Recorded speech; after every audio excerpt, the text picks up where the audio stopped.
Easter Monday, 2015, London's Hatton Garden. When workers arrived after the long weekend, they found a scene it took a moment to process. The vault, 50 centimetres of reinforced concrete, had a hole the size of a washing machine bored clean through it. 73 safety deposit boxes had been ripped from the walls. Gone, every last one. And the thieves, a gang of pensioners. The oldest was 76 years old. Hatton Garden in central London is unlike anywhere else in Britain. A single street houses over 300 jewellers, goldsmiths and gem traders. Billions of pounds in diamonds, watches, sapphires and gold pass through it every year. It is, quite literally, the diamond capital of Europe.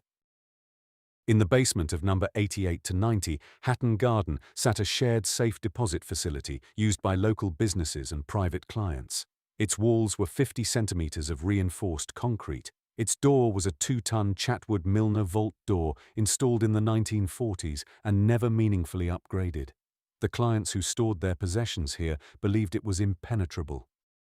Inside were rows of steel safety deposit boxes, floor to ceiling. Jewelers stashed their raw gems and finished pieces here. Traders kept gold. Private clients stored cash, legal documents and family heirlooms, whatever they valued most and whatever they preferred the taxman not to know about. The gang who had been watching this vault for years were, on paper, a group of elderly London men. Brian Reeder was 76, a veteran thief connected to the Brinks-Mat gold bullion robbery of 1983. Terry Perkins, 67, had served 12 years for an armed robbery on a security van. John Collins was 74. Daniel Jones was 60. These were men who had spent their entire adult lives in crime, and this was going to be their defining job. Among themselves they had a nickname, the Bad Grandads. It was a joke, but it also described them perfectly. Men old enough to collect their state pension, planning a heist on one of the most watched streets in London. The audacity of it was almost admirable. No heist this precise is done blind. The gang had an inside man, a figure police would spend years trying to identify, known only as Basil. Using false maintenance credentials, Basil had gained legitimate access to the building on prior visits. He knew the layout of the basement, he knew the alarm system, and crucially, he knew how to disable it. Basil's specific contribution was disabling the lift monitoring sensor on the building's alarm circuit. This created a blind spot, a window where movement in the elevator shaft and basement would not trigger any alert. It was a surgical intervention in the building's nervous system, and it would hold for 4 days. The timing was everything. Easter weekend in London means 4 consecutive days when the city's commercial districts go quiet. The jewellers of Hatton Garden close their shutters. The street empties. For 4 days, the most watched block in the diamond trade is almost completely abandoned. Thursday night, April 2nd. A white transit van parked in the street outside number 88. The men inside wore boiler suits and hard hats, the uniform of night shift maintenance workers. One by one, using a key Basil had provided, they slipped inside. They took the lift to the second floor, prized open the doors, and lowered themselves down the shaft into the basement. Their primary weapon was a Hilti DD 350, an industrial core drill used in construction for boring through reinforced concrete. It weighs over 50 kilograms and generates an enormous amount of noise. But on an Easter night in an empty district, there was no one left to hear it. They set it against the vault wall and switched it on. It was brutally hard work. The vault wall was not just concrete, it was reinforced with steel rebar throughout. Each time the drill hit metal, they had to stop, extract the core, and begin again at a slightly different angle. By 4 in the morning, they had made progress, but the hole was not yet large enough for a man to fit through. They had to come back. The following night, the gang returned, but Brian Reeder, the 76-year-old ringleader, did not come back. The physical demands of the previous night had been too much. His health was failing, and he made the decision to sit out the second night. The others pressed on without him, drilling through the early hours until the hole was finally large enough.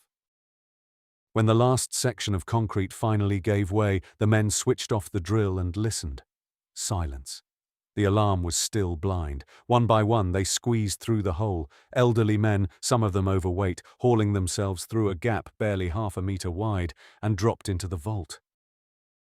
What they found inside was staggering. The gang had brought angle grinders, metal jacks, and heavy-duty bags. They worked methodically, forcing open boxes, emptying the contents, moving to the next. High-quality diamonds, loose gems, gold bars, antique jewelry, watches worth tens of thousands each, bundles of cash in multiple currencies.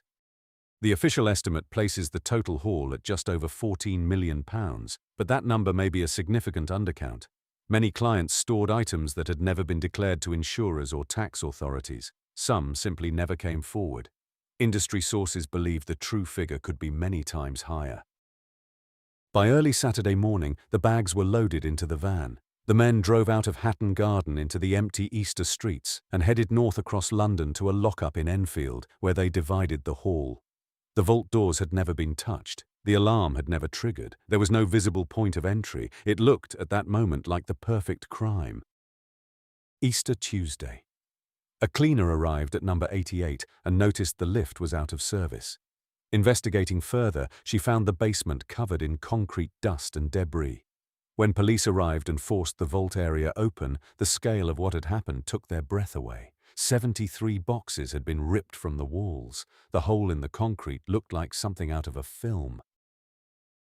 Scotland Yard launched what they called Operation Sacristy. Detectives pulled CCTV footage from every camera within half a mile of Hatton Garden, and that's where the gang's confidence began to crack. The white transit van had been captured on multiple cameras. Partially visible through the windows were the men inside. The investigation had faces within 48 hours.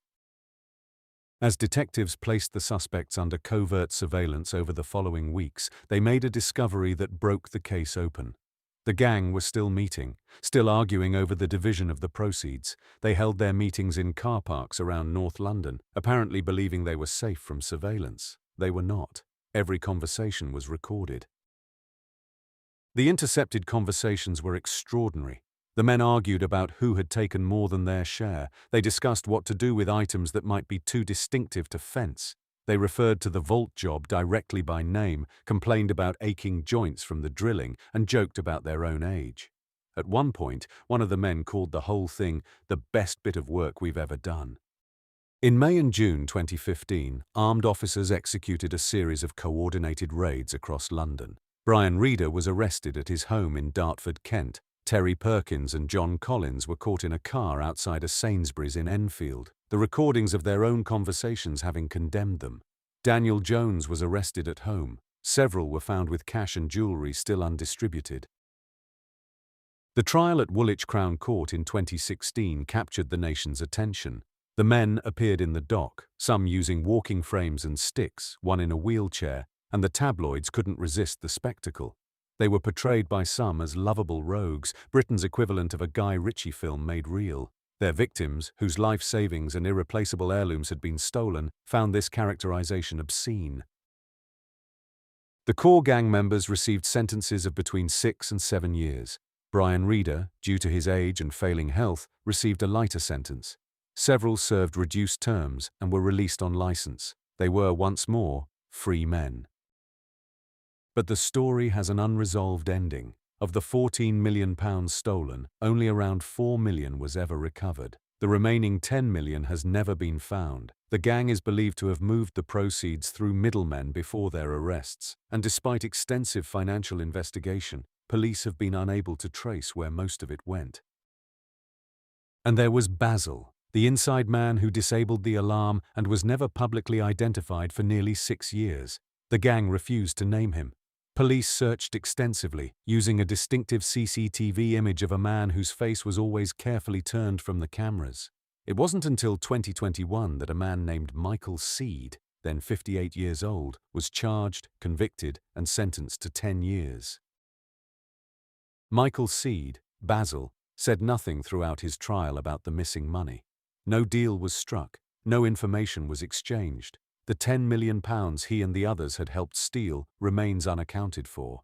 It is out there, somewhere in the shadow economy of London's criminal underworld. The Hatton Garden safe deposit burglary remains one of the most audacious heists in British criminal history, not for sophisticated technology, but for sheer stubbornness. Men old enough to be grandfathers, armed with a borrowed drill and decades of hard-won criminal experience, came within one alarm sensor of the perfect crime. The vault has since been reinforced. The £10 million is still out there, and somewhere in London, Michael Seed has just been released from prison. The Bad Grandads are free, aging and silent. The money is waiting for someone to collect it.